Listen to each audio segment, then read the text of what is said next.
Goeiedag. Ek lees vandag vir ons uit Eksodus 6, vanaf vers 5 tot 7. Daarom, sê aan die kinders van Israel, ek is die Here, en ek sal julle onder die harde arbeid van die Egiptenaars uitlei, en julle red uit die slawerny, en ek sal julle verlos deur 'n uitgestrekte arm, en deur groot strafgerigte, en ek sal julle as my volk aanneem, en vir julle 'n God wees. En julle sal erken dat ek die Here julle God is, wat julle uitlei onder die harde arbeid van die Egiptenaars uit. En ek sal julle bring in die land, waaromtrent ek my hand opgehef het, om dit aan Abraham en aan Isak en aan Jakob te gee. En ek sal dit aan julle as 'n besitting gee. Ek is die Here. Na 9 jaar hier by die AP Kerk Ellisras, kyk ek onlangs oor die gemeente en die erediens en ek besef dat ek die voorreg gehad het om met omtrent almal wat daar sit 'n pad te kon stap.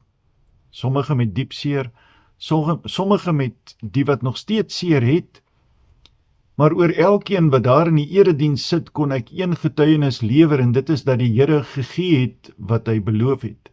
En dit is uitkoms. Redding, soms nie wat ons wou gehad het nie, maar altyd na sy wil het daar uitkoms gekom en ons moes getuig, dit was die beste. Soms is daar mense wat van amper 'n doodsbed af opstaan, en ander kere is dit net gewoon nie aanvaar van die verlies van 'n geliefde. Ons twyfel soms oor dit waarmee God met ons mee op pad is. Ons is bekommerd oor die dinge wat die Here in ons lewens wil doen.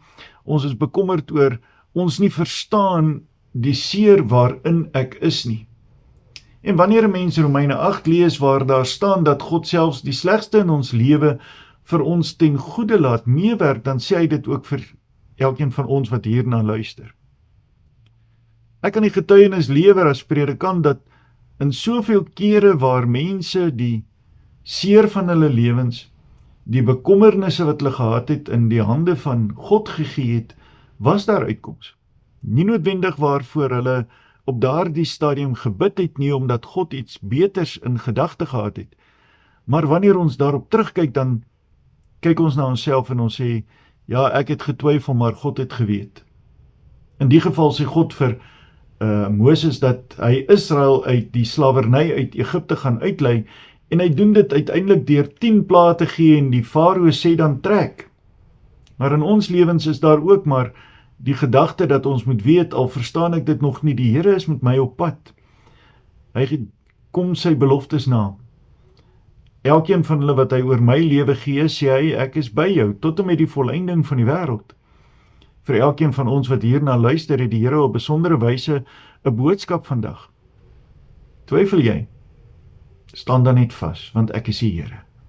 Die Here is die een wat uitkoms gee. Ek moet net in my arbeid gee wat ek kan. Ek moet doen wat ek kan en ek moet glo. Verder kan ons lewens in die hand van God gee. Mag dit vandag en elke dag vir elkeen van u waar wees. Kom ons bid saam. Here, wees in hierdie dag met elkeen wat na hierdie opname luister. Gee die uitkoms na u wil, gee dit spoedig. Maar soms moet ons geduldig wag. Gee ons geduld en lyding. Gee ons dan ook op besondere wyse die uitkoms en die insig daarin. En laat ons vertrou dat u wat Here is, steeds beter weet. Ons bid dit in Jesus naam. Amen.